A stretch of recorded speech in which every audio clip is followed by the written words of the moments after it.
everybody. Dr. Spin. Good to see you guys again. I got an album for you. Want to check out?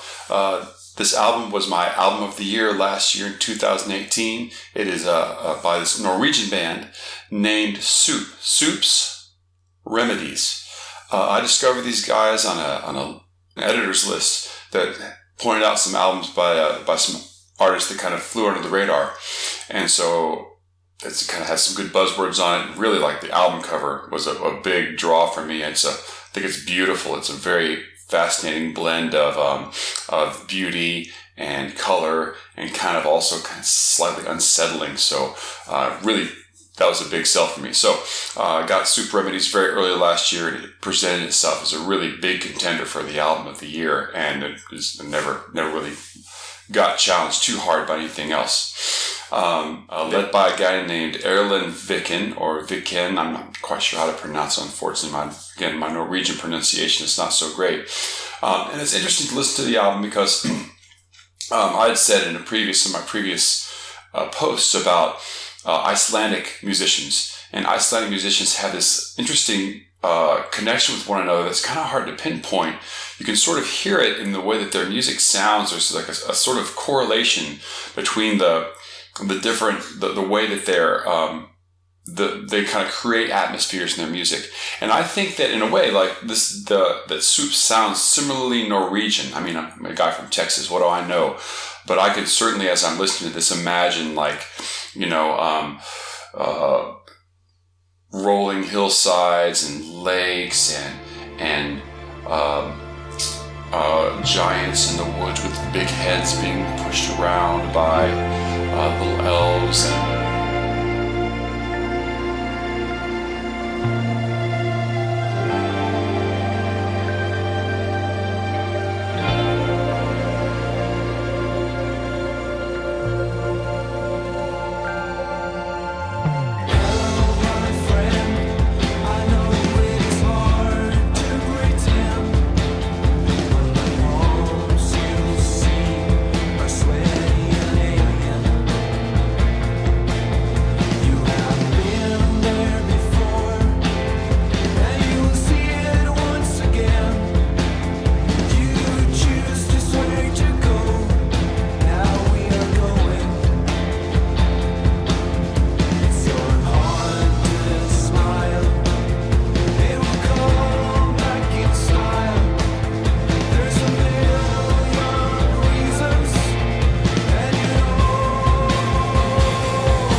Okay, so clearly I'm throwing some spaghetti to see what sticks to the wall there. I'm not in the band. I'm not trying to pretend like this is my song. But, what can the guy do?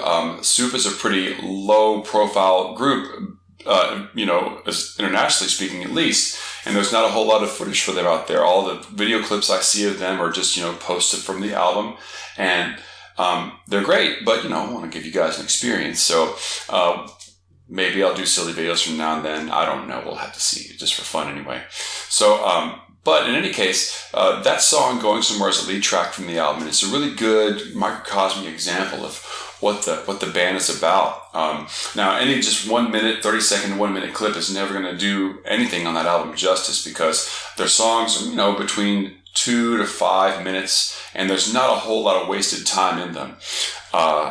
They have this interesting mix in their music that I think is pretty unique to the group. Now, in my year-end album of the year review, I said this was kind of like my Lord of the Rings album for the year. That was kind of a funny one-off sentence.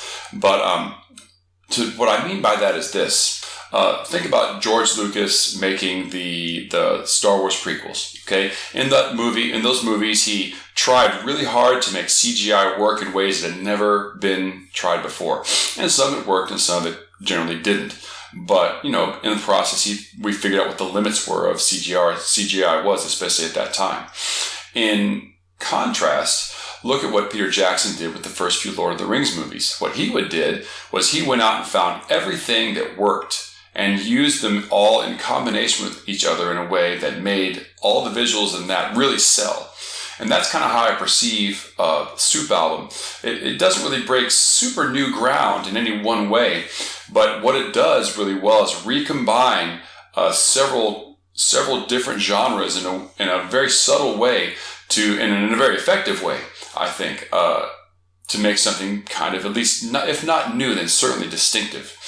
I got it from I heard about them through a progressive rock site, and I believe that they have a very clear progressive rock side. Of course, their most recent connection would be with Steven Wilson, but the sound that Steven Wilson has.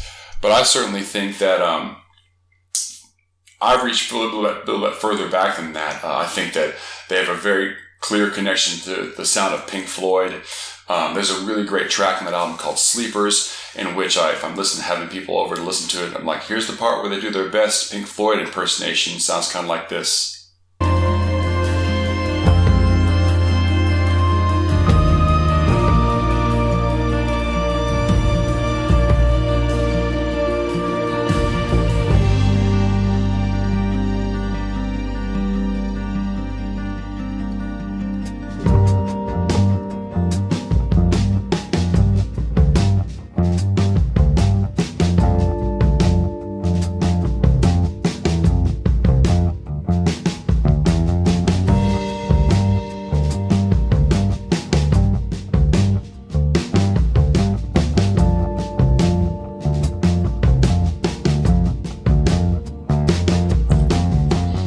Okay, now here's the difference. Progressive rock and Pink Floyd, they have extended parts of their songs, and very often those extended parts have guitar solos or kind of virtuosic, musicianship in them. And what Soup does in lieu of that is that they have this kind of slow, layered build, crescendo build to a huge climax. And that's kind of characteristic, if anything's characteristic of so-called post-rock. Post-rock music kind of has that structure. A lot of bands that people call post-rock do that. Sigur Rós does that. Godspeed You Black Emperor does that. And Soup does that quite a bit on this album. Not to the point where it becomes formulaic. As a matter of fact, they're extremely clever about how they do it. But they put these layers on, and it builds, and it builds, and it builds to this huge, orgasmic climax. And it's very effective in that way. So a lot of people kind of put them in the post rock genre because of that. And I think that that's a crossover that they have with progressive rock. I don't think it's too far of a step from progressive rock to post rock. There's some overlap there, and that's where Soup really inhabits. Furthermore, rather than just come to that huge explosive climax and let it just drift off, they stay there. And they ride that wave at its crest for quite a while. And that's where they kind of fall over into this sort of, they map over into shoegaze type music. Some people call them shoegaze style. And by shoegaze, what are you talking about? Like My Bloody Valentine, that sort of kind of music, a general characteristic of which is that everything is turned up so loud that it almost becomes soothing. And that's what happens at the high points of the Soup album. They build up to this huge peak, and then they stay there, and there's this huge wash of guitars. I don't really hear the sound as much connecting with My Bloody Valentine, but groups after that have followed that lead, in particular like Mew and really M83. M83 is kind of what I would call a synth gaze band. They do that. M83's largest moments are these big walls of synthesizers, and it sounds larger than life, reverberate to the ends of the universe almost. The thing that ties all of these different aspects of Soup's sounds, the thing that ties them all together, is their exquisite use of melody throughout the entire album, no matter what's happening with whether it's at a low point, just kind of an acoustic guitar, almost folky sound, to whether they've got this huge wall of guitars, wall of synth sounds, overwhelming, earth-shattering sounds. The top of that wall, the crest of that wall, it's all like the silver lining of melody.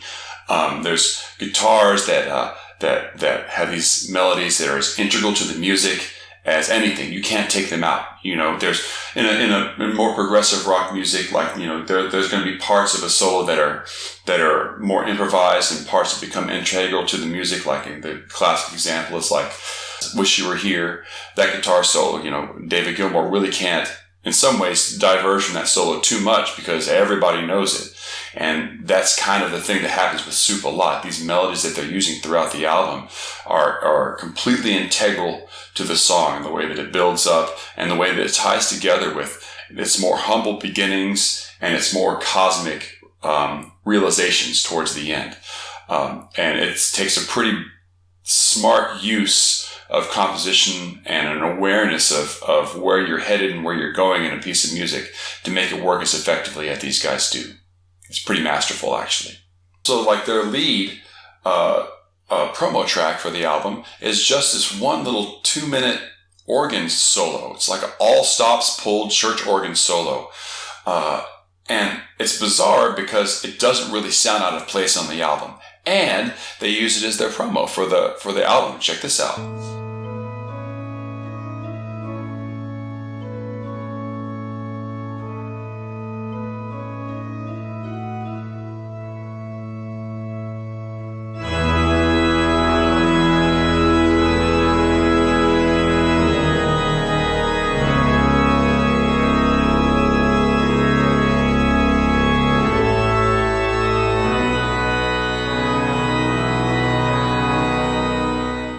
Now, I didn't put that together. That's no, you know, Nebulon,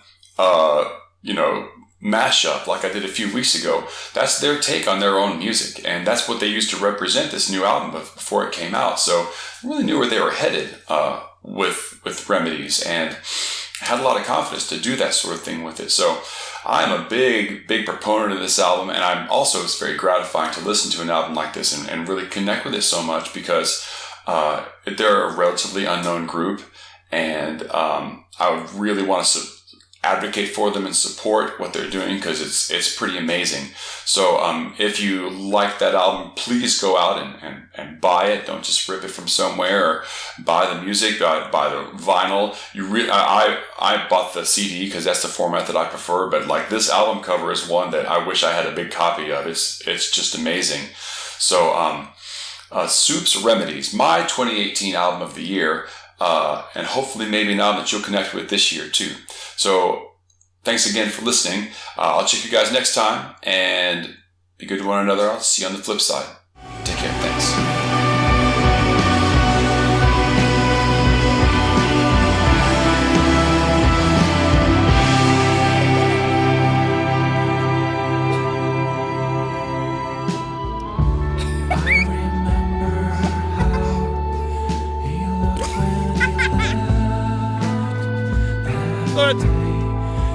Okay, goes out.